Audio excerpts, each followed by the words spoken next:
नमस्कार शेतकरी मित्रांनो, स्वागत आहे तुमचे पुन्हा एका नवीन हवामान अंदाजाच्या व्हिडिओमध्ये।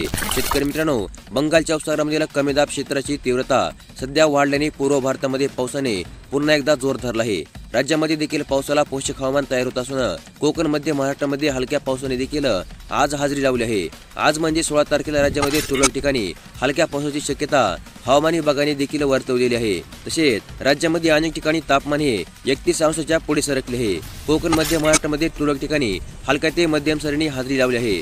राज्यामध्ये पावसाला पोषक हवामान तयार होत असून आज म्हणजे 16 तारखेला राज्यामध्ये हलक्या पावसाचा अंदाज वर्तवण्यामध्ये येत आहे। उद्यापासून म्हणजे 17 तारखेपासून तुरळक ठिकाणी विजांसह पावसाची शक्यता असल्याने हवामान विभागाने राज्यामध्ये सतर्कतेचा अलर्ट देखील आज जाहीर केला आहे। विशेषतः आज आणि उद्या म्हणजे 15 आणि 16 तारखेला लातूर जिल्ह्यामध्ये 0.1 मिलीमीटर, नांदेड जिल्ह्यामध्ये 0.1 ते 0.6 मिलीमीटर, बीड जिल्ह्यामध्ये 0.3 मिलीमीटर इतक्या अल्पशा पावसाची शक्यता वर्तवण्यामध्ये येत आहे। धाराशिव आणि परभणी जिल्ह्यामध्ये पावसाची शक्यता सध्या वर्तवण्यामध्ये येत नाही। तर हिंगोली जिल्ह्यामध्ये 1.4 मिलीमीटर, जालना जिल्ह्यामध्ये 0.1 मिलीमीटर, छत्रपती संभाजीनगर जिल्ह्यामध्ये 0.3 ते 0.5 मिलीमीटर पावसाची शक्यता सध्या वर्तवण्यामध्ये येत आहे। तसेच महत्त्वाचे म्हणजे मराठवाड्यामधील सर्व जिल्ह्यामध्ये वाऱ्याची दिशा वायव्येकडे राहील।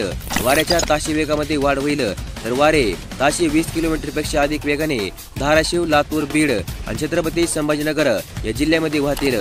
तर नांदेड, परभणी, हिंगोली आणि जालना या जिल्ह्यामध्ये वाऱ्याचा ताशी वेग हा 16 ते 19 किलोमीटर राहील।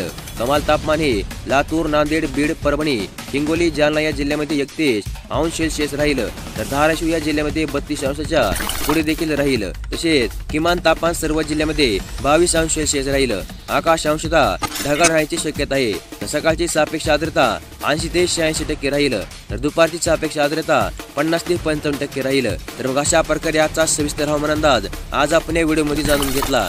आणि अशाच प्रकारच्या दररोज हवामान अंदाज पाहण्यासाठी लगेचच आपल्या चॅनलला सबस्क्राईब करून ठेवा। व्हिडिओ देखील लाईक करा। धन्यवाद।